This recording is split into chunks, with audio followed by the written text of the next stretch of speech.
जय हिंद दोस्तों। कैसे हैं आप लोग। तो आज हम बात करने वाले हैं साल 2023 में आई एक साइकोलॉजिकल थ्रिलर फिल्म आइलीन के बारे में। दोस्तों, इस फिल्म की कहानी काफ़ी अच्छी है और इसमें कुछ ट्विस्ट भी हैं जो कि आपको देखने में बहुत मज़ा आएगा। तो आप इस वीडियो को अंत तक ज़रूर देखिएगा। फिल्म की स्टार्टिंग में हमें आइलीन नाम की एक लड़की दिखाई जाती है जो कि 24 साल की थी और वो एक जेल में सेक्रेटरी की जॉब किया करती थी। वो जिस जेल में काम करती थी वो टीनेजर बॉयज़ की जेल थी, जहाँ बच्चे जो क्राइम कर देते थे उन्हें रखा जाता था उन्हें सुधारने के लिए। आयरिन अपनी लाइफ में बहुत ज़्यादा अकेली थी, जिसकी वजह से उसे कहीं ना कहीं एक पार्टनर चाहिए था। वो अक्सर अपनी गाड़ी से लवर्स पॉइंट पे जाया करती थी, जहाँ पर वो कपल्स को इंटीमेट होता हुआ देखकर खुश होती थी। आयरिन अपने घर में अपने पिता के साथ रहती थी, जो कि एक पुलिस ऑफिसर रह चुके थे, लेकिन अब वो रिटायर्ड थे और उनकी दारू पीने की बहुत ही गंदी आदत लग चुकी थी, जिसकी वजह से वो हमेशा ड्रंक रहते थे और उसे भला बुरा कहते रहते थे। अगली सुबह आयरिन जब अपने काम पर जाती है तो अपने ऑफिस से वो एक लड़के को देखती है जो कि सबसे दूर खड़ा हुआ था। उस लड़के का नाम होता है ली पॉल्क और उसने अपने पिता को चाकू से जान से मार डाला था। तभी आइलीन को उसकी बॉस बुलाती है और उससे कहती है कि वो फाइल्स को निकाल दे। और उसके बाद आइलीन मीटिंग रूम खोलती है जहाँ पर कैदियों से मिलने के लिए उनके रिलेटिव्स आए हुए थे।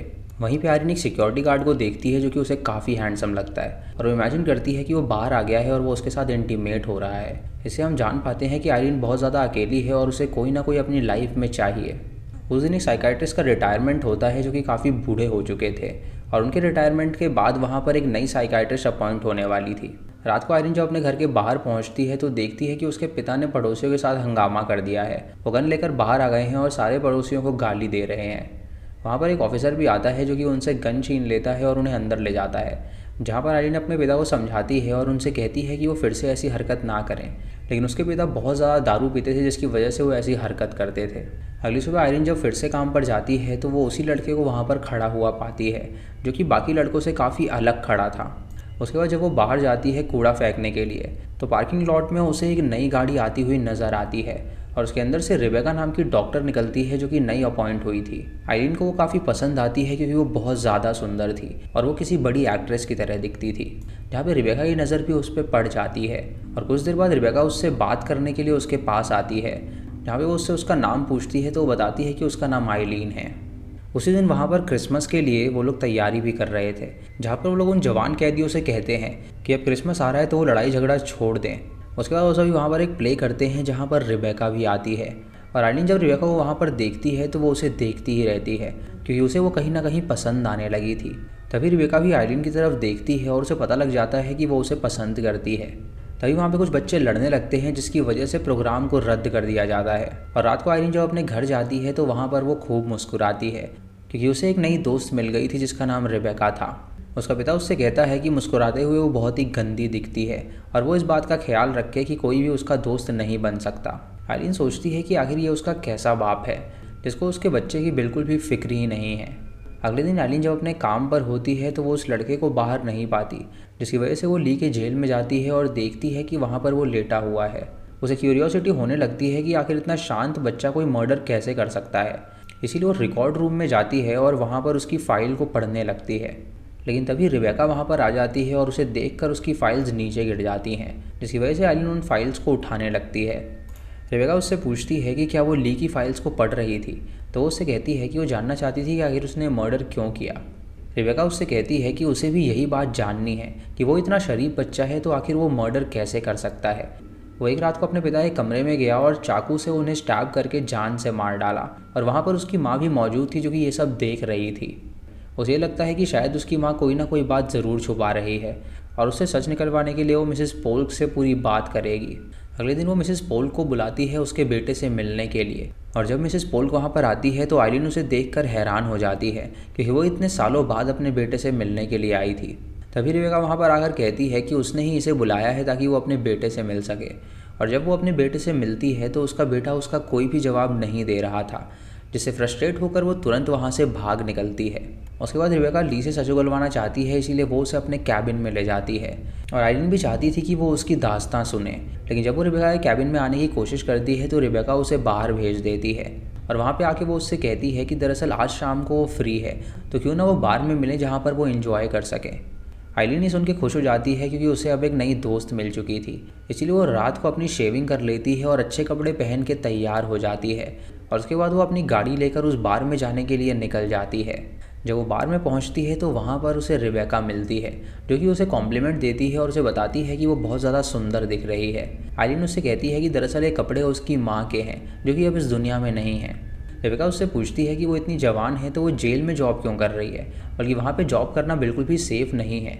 वो उससे कहती है कि दरअसल उसे कहीं और जॉब नहीं मिल रही थी और इसीलिए उसने फ़ैसला किया कि वो वहीं पर जॉब करेगी और अपने पिता का ख्याल रखेगी, क्योंकि उसकी एक बड़ी बहन भी है जो कि शादी करके कहीं और सेटल हो गई है और अब वही बची हुई है जो कि उसका पिता का ख्याल रखती है। उसके बाद वो दोनों वहाँ पर ड्रिंक करती हैं और तभी वहाँ पर कुछ मेल आ जाते हैं जो कि उन्हें छेड़ने लगते हैं, लेकिन रेबेका उसे बहुत ही पॉजिटिवली लेती है और वो आइलीन से पूछती है कि क्या वो उसके साथ डांस करेगी। ये देखकर वो मैन हैरान हो जाते हैं और सोचते हैं कि आखिर लड़की लड़की के साथ डांस करके क्या कर रही है। इसीलिए एक बंदा उन दोनों को डांस करते हुए छेड़ने लगता है, लेकिन रेबेका उस बंदे के मुंह पे मारती है जिससे उसका मुंह टूट जाता है और उसके बाद वो आइलीन को लेकर बाहर चली जाती है, जहाँ पर वो उसे बताती है कि वो बहुत ही अकेली थी, लेकिन जब वो उसकी लाइफ में आई तो उसे एक बहुत ही अच्छी दोस्त मिली। रेबेका उसके गले भी लगती है और उसे किस भी करती है और उसे मैरी क्रिसमस कहकर वो वहाँ से चली जाती है।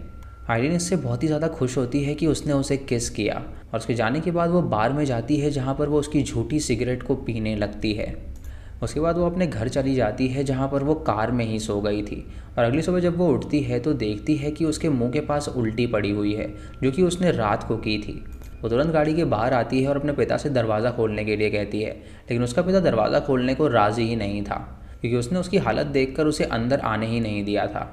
वो खिड़की से अंदर आ जाती है और उसका पिता उसे डांट लगाता है।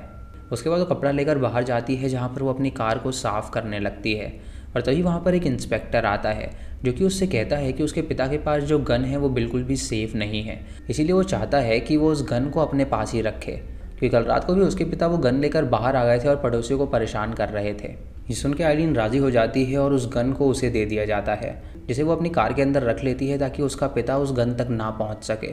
उसके बाद आइलीन अपने ऑफिस में जाती है जहाँ पर उसकी बॉस उससे कहती है कि वो बाकी ये काम कंप्लीट कर ले। आइलीन जब उससे पूछती है कि रिबेका कहाँ पर है तो वो उसे बताती है कि रिबेका तो छुट्टियाँ मनाने के लिए गई हुई है, जिसकी वजह से वो क्रिसमस के बाद ही ज्वाइन करेगी। ये सुन के उसे काफ़ी बुरा लगता है क्योंकि रिबेका ने उसे इस बारे में नहीं बताया था और उसके बाद वो उसके ऑफिस में चली जाती है वहाँ पे छानबीन करने के लिए ताकि वो उसका नंबर ले सके और उससे बात कर सके, लेकिन वहाँ पर उसे उसका कोई भी कॉन्टैक्ट नहीं मिलता। रात को आइलीन जब अपने घर जाती है तो वो अपने पिता को ज़ख्मी हालत में पाती है, जिसने दारू पीकर खुद को ही ज़ख्मी कर लिया था। ये देखकर वो हैरान हो जाती है और वो तुरंत उन्हें हॉस्पिटल लेकर जाती है, जहाँ पर डॉक्टर उसका ट्रीटमेंट करता है और उससे कहता है कि उसका पिता बिल्कुल ठीक है, लेकिन उसका पिता दारू के स्टेट में ऐसा करता है लेकिन कभी भी उस पर ये नाम आ सकता है क्योंकि उसके अलावा उसका देखभाल कोई नहीं करता। इसीलिए हो सकता है कि उस पर यह इल्ज़ाम आ जाए कि वो अपने पिता को मारती है। उसके बाद वो अपने पिता को लेकर वापस घर जाती है, जहाँ पे उसका पिता उससे कहता है कि वो उसके साथ ड्रिंक करना चाहता है और वो उसके लिए एक पैक बनाता है और वो दोनों वहाँ पर ड्रिंक करने लगते हैं। वो आइलीन को कहता है कि आइलीन, इस दुनिया में दो तरह के इंसान होते हैं। एक इंसान वो होता है जो कि चकाचौंध लाइफ जीता है और वो अपने आप को किसी सेलिब्रिटी से कम नहीं समझता, और दूसरा इंसान ऐसा होता है जिसे सब लोग रौंद देते हैं, लोग उसका इस्तेमाल करते हैं आगे बढ़ने के लिए, और जो दूसरे कैटेगरी का इंसान है वो तुम हो। ये सुन के आइलीन हैरान हो जाती है और सोचती है कि आखिर उसका पिता उसके लिए ये बात कैसे कह सकता है। अगली सुबह आइलीन को रिबेका का कॉल आता है, जहाँ पर वो उससे कहती है कि आज क्रिसमस ईव है तो क्यों ना वो उसके घर में आ जाए सेलिब्रेट करने के लिए, और ये सुन के आइलीन खुश हो जाती है और उसे हाँ कर देती है। रिबेका उसे एड्रेस देती है और रात को वहाँ पर आने के लिए कहती है। और अब दोस्तों कहानी में यहाँ पर एक ट्विस्ट आने वाला है। आइलीन खुशी खुशी उसके दिए हुए एड्रेस पर पहुँच जाती है, जहाँ पर रिबेका अपनी कैट को बाहर कर देती है क्योंकि वो बहुत ही ज़्यादा गुस्सा हो रही थी, और उसके बाद वो उसे अंदर बुलाती है और उससे कहती है कि वो काफ़ी ज़्यादा सुंदर लग रही है। उसके बाद दोनों वहाँ पर ड्रिंक करते हैं और रिबेका उससे कहती है कि दरअसल वो यहाँ पर उसे एक बात बताना चाहती है। आइलीन उससे पूछती है कि आखिर वो क्या बात है, तो वो उसे बताती है कि दरअसल ये घर उसका नहीं है। आइलीन ये सुन के हैरान हो जाती है और उससे पूछती है कि आखिर ये उसका घर नहीं तो किसका घर है, तो वो उसे बताती है कि दरअसल ये मिसेस पोल्क का घर है। उस दिन जब वो ली को अपने कैबिन में लेकर गई थी तो उसने ली से सारी बात उगलवा ली थी, जहाँ पे ली ने उसे बताया था कि उसने अपने पिता को इसीलिए मारा क्योंकि उसका पिता हर रात उसका शोषण किया करता था, और उसकी माँ ये बात जानती थी और फिर भी वो कुछ नहीं करती थी। इसीलिए एक दिन फ्रस्ट्रेट हो गया उसने अपने पिता को ही जान से मार डाला। वो मिसेस पोल्क के घर आई थी उनसे बात करने के लिए, लेकिन मिसेस पोल्क सच उगलना ही नहीं चाहती थी। इसीलिए उसने ज़ोर ज़बरदस्ती करने की कोशिश करी, लेकिन मिसेस पोल्क ने उससे लड़ाई करना शुरू कर दिया, जिसकी वजह से वो दोनों बेसमेंट में जा गिरे और मौके का फ़ायदा उठाकर उसने मिसेस पोल्क को बेसमेंट में ही बांध दिया, और वो उसका कन्फेशन लेना चाहती है ताकि वो ली को छुड़ा सके। ये सुन के आइलीन हैरान हो जाती है और उससे कहती है कि उसे लगा था कि वो उसे पसंद करती है, इसीलिए उसने यहाँ पे उसे बुलाया, लेकिन उसे ये नहीं पता था कि वो अपने क्राइम में उसे पार्टनर बनाना चाहती है। आइलीन जब वहाँ से जाने लगती है तो रेबेका उसे समझाती है और उससे कहती है कि दरअसल वो उससे प्यार करती है और अगर वो भी उससे प्यार करती है तो वो उसका साथ दे इस चीज़ में। ये सुन के आइलीन उससे कहती है कि वो उससे प्यार करती है और वो अपनी गाड़ी से वो गन ले आती है, जहाँ पर वो उससे कहती है कि वो मिसेस पोल्क को ये गन दिखाएगी और डर के मारे मिसेस पोल्क सब सच उगल देगी। उसके बाद वो दोनों बेसमेंट में जाते हैं जहाँ पर रेबेका ने मिसेस पोल्क को बांध के रखा हुआ था और वो उसका गैग हटाती है और उससे कहती है कि अब वो सच बताए, लेकिन मिसेस पोल्क उससे कहती है कि वो उसे कुछ भी नहीं बताने वाली। तभी आइलीन वहाँ पर आकर उस पर गन तान देती है और उससे कहती है कि अगर वो सच नहीं बताएगी तो वो उसे शूट कर देगी और डर के मारे मिसेस पोल्क सच बताने लगती है। वो उनसे कहती है कि दरअसल उसका पति उसके बेटे का शोषण किया करता था और उसे पहले इस बारे में बिल्कुल भी नहीं पता था, लेकिन जब एक रात को उसकी नींद खुली तो उसने अपने पति को बिस्तर पे नहीं पाया और जब वो ली के रूम में गई तो वहाँ पर उसने देखा कि वो उसके साथ सो रहा है। ये देखकर उसे काफ़ी ज़्यादा बुरा लगा था, लेकिन उसने इस बात को बिल्कुल ही दबाने का सोचा, क्योंकि उसका पति जब उसके बेटे के साथ वो करके आता था तो उसके ठीक बाद वो उसके पास सोता था और उसके साथ भी इंटीमेट होता था। और एक औरत को एक पति का प्यार चाहिए और कुछ भी नहीं, और उसी प्यार को बरकरार रखने के लिए उसने उसे ये सब करने दिया। हालांकि इन सब चीज़ों की वजह से उसे नीचे इन्फेक्शन भी होने लगे थे, लेकिन जब वो अपने पति के साथ सोती थी तो उसे काफ़ी ज़्यादा मज़ा आता था। ये सुन के आइलीन और रेबेका काफ़ी ज़्यादा हैरान हो जाते हैं और सोचते हैं कि एक माँ होकर वो ऐसी हरकत कैसे कर सकती है। तभी मिसेस पोल्क कहती है कि आइलीन इस बात को बिल्कुल नहीं समझेगी, क्योंकि आइलीन बिल्कुल अकेली है और उसका कोई दोस्त ही नहीं है। जब वो शादी करेगी और उसका बच्चा होगा तब उसे समझ में आएगा।